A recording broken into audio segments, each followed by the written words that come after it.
GST reform, GST का लागू होना, ये इसका सबसे बड़ा उदाहरण है।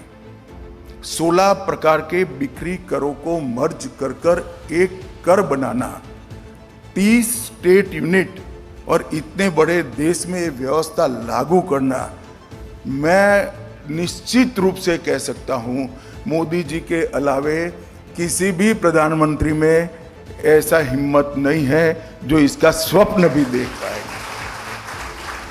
और जीएसटी आज हकीकत बनकर रह गया।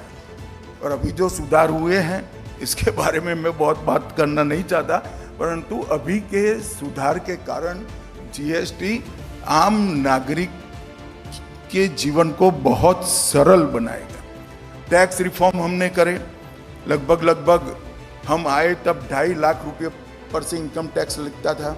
मेरे सामने जो लोग बैठे हैं उनके लिए बात ठीक नहीं है, परंतु आपके बैंक के लाखों कर्मचारी 2.5 लाख से ज़्यादा तनख्वाह आते ही टैक्स कटता था। आज 12 लाख रुपये तक किसी को टैक्स भरने की जरूरत नहीं। और सबने स्वीकार करना पड़ेगा कि रिफंड के लिए अब कभी जाना नहीं पड़ता, कोई सीए की भी जरूरत नहीं है, रिफंड अपने आप अपने बैंक अकाउंट में वापस आ जाता है। ये बदलाव ऐसे नहीं होते हैं, ढेर सारा करेज भी चाहिए और ढेर सारी धैर्य से सुनने की क्षमता भी चाहिए।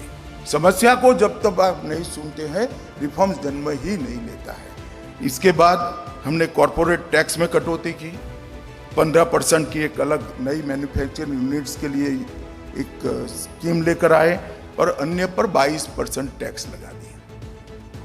इसके बाद भी टैक्स का कलेक्शन बढ़ा है।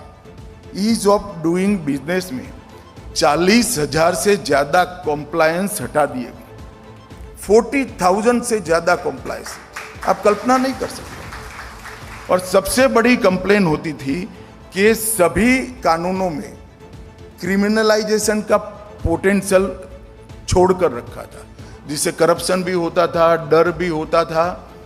और हमने ढेर सारे कानूनों को पूर्णतया डीक्रिमिनलाइज कर पेनल्टी और बाकी सारी चीज़ों को जोड़ने का काम किया। जन विश्वास बिल 1 और अब आने वाला जन विश्वास बिल 2, इस देश में शायद ही कोई आर्थिक जगत से जुड़ा हुआ कानून रहेगा जिसमें कोई क्रिमिनल प्रोविजन बाकी रहेगा।